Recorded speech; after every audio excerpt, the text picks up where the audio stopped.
자, 오늘부터 13단원 원의 방정식을 들어가는데요. 첫 번째, 원의 방정식이란 어떻게 표현되는가부터 얘기를 해보도록 하겠습니다. 자, 우선 원의 정의를 알아야 되는데, 우리가 뭐 원은 둥근 것 이렇게만 얘기할 수가 없고, 수학적으로 이렇게 정의가 됩니다. 평면 위에 한 정점, 이 정점이라는 거는 정지된 점, 움직이지 않는 점을 얘기하는 거죠. 위치가 고정되어 있는 점에서 일정한 거리에 있는 점의 자취다. 이 자취라는 말 대신에 뭘 쓸 수 있다 그랬죠? 흔적이라는 말을 쓸 수 있다 그랬죠? 흔적. 자, 일정한 거리라고 하는 거, 요걸 우리가 반지름이라고 합니다. 일정한 거리. 원에서 한 정점, 이걸 이제 중심이라고 하죠. 원의 중심에서 반지름만큼 떨어져 있는 점들의 흔적을 다 모아놓으면 그게 원이 된다. 이거 우리 중학교 1학년 때 공부했던 원의 그 정의하고도 맞습니다. 그때도 그런 식으로 설명을 했죠. 여기서는 그것을 좌표 평면 위에서, 그냥 평면이 아니고 좌표가 있는 좌표 평면상에서 이제 얘기를 해보려고 하는 거죠. 자, 이를테면 이렇습니다. 좌표 평면상에 어떤 한 점 C가 있어요.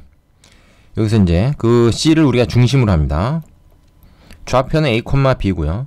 거기서 반지름 R만큼 떨어져 있는 일정한 거리 R이라는 거리만큼 떨어져 있는 점들, 그 점을 우리가 P라고 합시다. 이 P는 동점이에요. 자, 이 중심은 정해져 있고, 즉 움직이지 않고 고정되어 있고, P는 이 R을 어디로 뻗치냐에 따라서 이 거리를 얼마나 어느 방향으로 이렇게 거리를 재느냐에 따라서 P점은 여러 군데 찍힐 수가 있죠. 동점이란 말이죠. 움직이는 점입니다. 자, C는 정점이고 P는 동점이다. 이 P의 흔적들을 다 모으면, 즉 그걸 P의 자취라고 하죠. 그 P의 자취가 바로 원이 된다 하는 겁니다. 그럼 이 P라는 점에 X, Y를 어떤 관계를 만족하도록 해야 이걸 원을 표현하게 되는가? 그거는 정의에 따라서 그대로 써주면 됩니다. 무슨 얘기냐면 C점에서부터 R만큼 떨어져 있는 점이 P니까 PC, 응? 이 CP의 길이가 R이 된다. 이렇게 식을 세우면 되겠죠?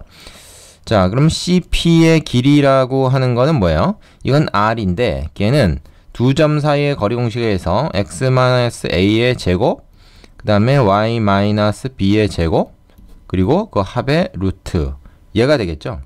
그럼 양변을 제곱을 하면 어떻게 됩니까? 양변 제곱하면 루트 없어지고 X-A의 제곱 플러스 Y-B의 제곱은 R의 제곱이다. 이렇게 표현이 되거든요. 이것이 바로 우리가 좌표 평면상에서 원을 나타내는 식이 됩니다. 일명 원의 방정식이 바로 이걸 얘기하는 거죠. 특히 이걸 원의 방정식의 표준형이다. 이렇게 얘기해요. 표준형. 중심이 A, B고 반지름이 R인 원의 방정식은 표준형으로 나타냈을 때 이렇게 된다. 이렇게 말할 수가 있는 거죠. 자, 교재 정리된 내용 보겠습니다. 원의 방정식의 표준형은 어떤 것이다? 중심이 A, B고 반지름의 길이가 R인 원의 방정식은 이렇게 표현된다. 특히 이 중에서 A하고 B가 만약에 원점이면 어떻게 됩니까? 0이면. 즉, 이 원의 중심이 이 원점에 가 있으면은 그때는 이렇게만 표현이 되겠죠. 이렇게도 얘기할 수 있습니다. 중심이 원점이고 반지름의 길이가 R인 원의 방정식이 이건데 얘를 평행이동을 한 거죠. 전체적으로 X축으로 A만큼 Y축으로 B만큼. 원의 중심뿐만 아니라 원주상에 있는 모든 점들을 똑같이 평행이동하면 얘가 된다. 이렇게 얘기할 수도 있는 거죠. 평행이동. 자, 그러면 우리가 1, 2차 함수의 그 표현형에서 기본형을 평행이동해서 표준형이 되었죠. 그래서 우리가 얘를 표준형이라고 부른다면 당연히 얘는 기본형이 되는 거죠. 함수와 마찬가지입니다. 그래서 얘를 원의 방정식의 기본형이라고 하고요. 그거를 평행이동한 얘를 표준형이라고 한다. 이렇게 정리해 두시면 함수에서 공부했던 내용과 일치하는 거죠. 그러니까 마찬가지인 겁니다. 자, 셈 보충을 보겠습니다. 중심이 좌표축 위에 있는 원의 방정식이다. 원의 중심이 좌표축 위에 있을 때 어떻게 되는가? 지금 보면은 우리가 표준형에서, 그죠? 표준형 X-A의 제곱, 원의 방정식의 표준형이죠? 자, 이 상태에서 A, B가 지금 중심이잖아요. 근데 좌표축 위의 점은 A나 B 중에 하나가 0인 겁니다. 예를 들어서 X축 위의 점은 Y좌표가 0이죠. Y축 위의 점은 X좌표가 0이죠. 따라서 이 점의 좌표를 그냥 여기다 대입을 하게 되면 A, 예를 들어서 뭐 B가 0이다 그러면 이게 0이 돼서 Y 빼기 B제곱이 아니라 그냥 Y제곱이 되는 거죠. 그때는. 그 다음에 Y축 위의 점 마찬가지로 0, B다 그러면 여기 A가 0이 들어가니까 그냥 X제곱이 되는 거예요. 그 얘기입니다. 별것도 아니죠. 그러니까 중심이 좌표축 위에 있다고 해서 특별할 게 없고 이 규칙을 그대로 적용시켜 주면 됩니다. 단지 이제 괄호가 나오질 않겠죠. 중심이 X축이나 Y축 위에 있을 때는 괄호가 나오지 않는다. 되시죠? 쉬운 내용입니다. 그 다음 자, 셈 특강에 보면요. 두 점을 지름의 양 끝점으로 하는 원의 방정식이다 라는 게 나옵니다. 이거는 뭡니까? 두 점을 지름으로 하는 원이라고 하는 거는 두 점의 중점. 그러니까 여기서 지금 m이라고 했는데 이 m은 뭐겠어요? x1 플러스 x2 나누기 2. 그렇죠? x값의 그러니까 x좌표의 평균. y1 플러스 y2. 요거의 평균. 요게 바로 m. 다시 말해서 p, q의 좌표가 되겠죠. 여기 됩니다. 이거 또 m입니다. 그죠? 그래서 x좌표가 이거, y좌표가 얘가 돼요. 자, 그러면 문제에서 중심을 알려준 게 아니라 지름의 양 끝점을 알려주면 우린 어떻게 할 것인가? 이런 식으로 중점을 찾아가지고 걔를 원의 중심으로 하면서 반지름은 뭐가 되냐면 요 두 점 사이의 거리. 요걸 반지름으로 해도 되고요. 아니면 그냥 A, B 사이의 거리를 구해가지고 그걸 2로 나눈 것을 반지름으로 해도 된다. 그런 얘기입니다. 그래서 2분의 AB, 요 지름의 절반, 이게 반지름이죠. 이게 이제 AM이기도 하고, 그거를 K라고 했을 때, 표준형으로 어떻게 되겠습니까? 당연히 이쪽이 K제곱이 되고, 여기는 P, Q인데, P하고 Q가 바로 이거란 얘기죠. 되시죠? 그래서 가끔 문제에서, 두 점을 지름의 양 끝점으로 하는 원이 주어지는 경우가 있습니다. 그럴 때 우리는, 이런 방법으로 중심과 반지름을 찾아서 원의 방정식의 표준형으로 적을 수가 있다는 것이죠. 되시죠? 예, 별 어려운 내용 아닙니다. 이 두 가지. 자, 다음으로 가죠. 자, 두 번째. 좌표축에 접하는 원의 방정식이라는 내용입니다. 무슨 말이냐?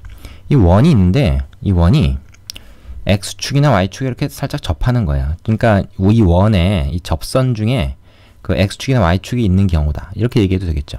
이때는 어떤 상황이 좀 벌어질 수 있냐면 그려보면 압니다. 예를 들어서 중심이 2,3이고 지금 X축에 이렇게 접하려고 그러면은 중심에서부터 요 그 X축까지의 거리, 그게 바로 반지름이죠. 그러니까 이 Y좌표가 바로 반지름이 됩니다. 그죠? Y좌표가 반지름일 때 X축에 접한다. 근데 사실은 꼭 Y좌표랑 똑같을 필요도 없고, 예를 들어서 원이 이제 요 밑에 이렇게 있는 경우 어떻게 있겠습니까? 접하는 게 이렇게 되고, 요게 길이가 만약에 뭐 예를 들어서 2다. 그러면 중심의 Y좌표가 뭐겠습니까? X좌표는 뭔가 있을 거고, Y좌표가 마이너스 2가 되겠죠. 그러니까 이 반지름하고 Y좌표가 같은 건 아니지만 절대값이 같다. 이렇게 얘기할 수가 있겠어요.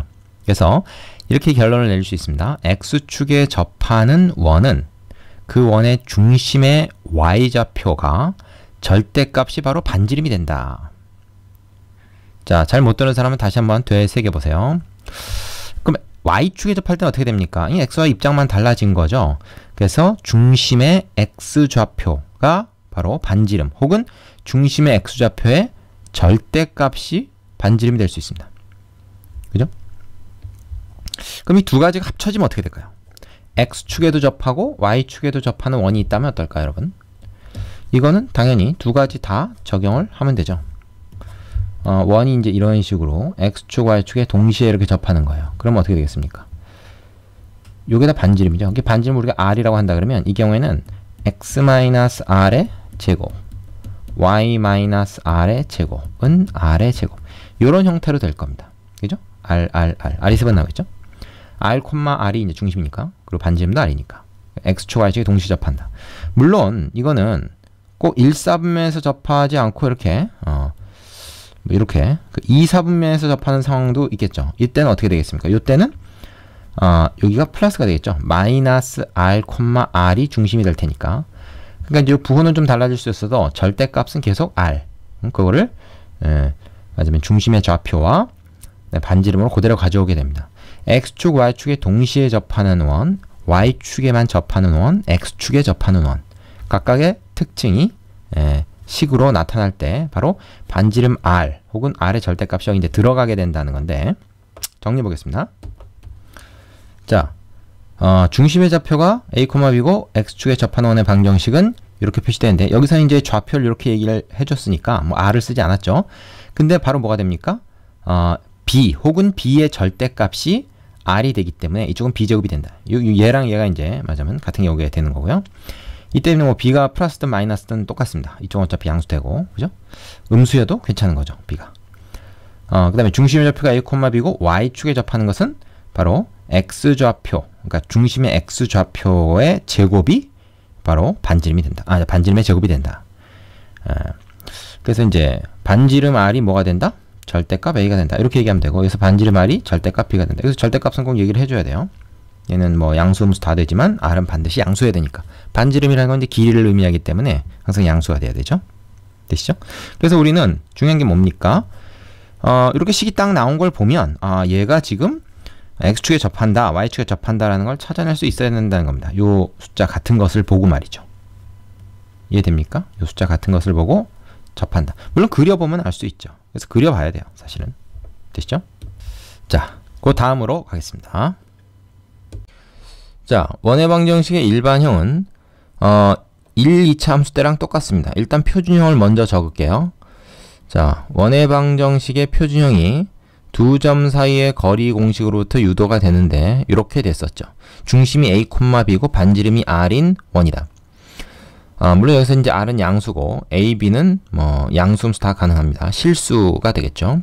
얘를 전개를 한번 해보세요. 그러면 x제곱 마이너스 2ax 그리고 a제곱, 이쪽은 y제곱 마이너스 2by 플러스 b의 제곱 이퀄 r의 제곱 이렇게 되죠.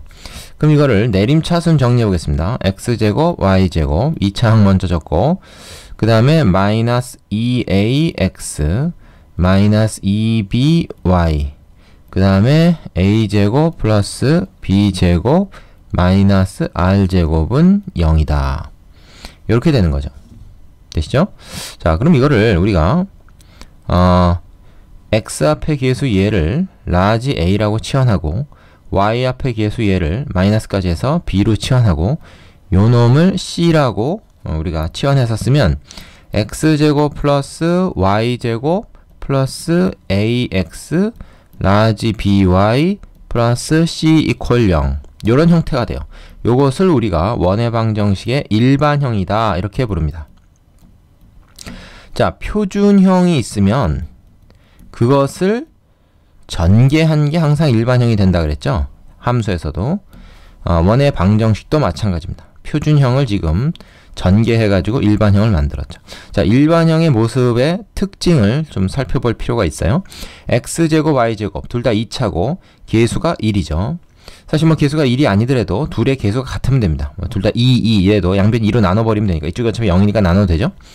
그래서 2차항의 계수가 같고 그 다음에 x 곱하기 y 항이 없습니다. 그러니까 이렇게 이것도 2차항인데 x와 y가 곱해져 있는 건 없고 그 다음에 x의 1차항 있고 y의 1차항 있고 상수항 있고 이거 나머지는 다 있어도 그만 없어도 그만이에요. 자, 요렇게 표현되면은 이것은 원을 나타낸다 얘기할 수 있겠죠. 자, 정리된 거 한번 보겠습니다. 자, 원의 방정식 요거 일반형이죠. 일반형에서 중심의 좌표는 이렇고 반지름의 길이는 이렇다라고 정리가 되어 있는데 이거는 여기서부터 우리가 변형을 하면 쉽게 찾아낼 수가 있어요. 이걸 어떻게 변형할까요? 이거 살짝 밑으로 좀 내리고 여기다 써보겠습니다. 지금 얘를 갖다가 다시 이 형태로 바꾸자는 얘기죠. 그러면 어떻게 되겠습니까? 요 형태로 먼저 이제 문제에서 주어졌을 때 얘는 우리는 얘를 말이죠. x제곱 플러스 ax 그 다음에 요거를 이제 그 완전 제곱식으로 고치려면 요 절반의 제곱 2분의 a의 제곱 마이너스 똑같은 거 이렇게 해주겠죠. 완전 제곱식으로 변형하기 위해서. 그 다음에 y에 해당되는 건 어떻습니까? y 부분은 y제곱 플러스 by, 그죠? 이건 거꾸로 가는 겁니다. 지금 일반형에서 표준형으로 완전 제곱식 변형을 통해서 필요한 게 뭐예요? 2분의 b, 이거 제곱 마이너스 2분의 b 제곱, 이렇게 해야 되겠죠? 자, 그 다음에 원래 뒤에 있던 거 플러스 c는 그대로 써주겠습니다. 이거 색깔을 맞출까요? 파란색으로 하겠습니다. 원래 있던 거 c는 0이다. 이렇게 되죠. 그럼 이 부분은 어떻게 되냐? 이 부분은 x 플러스 2분의 a의 제곱. 그 다음에 이 부분은, 자, 얘 빼고 얘만 가져오겠습니다.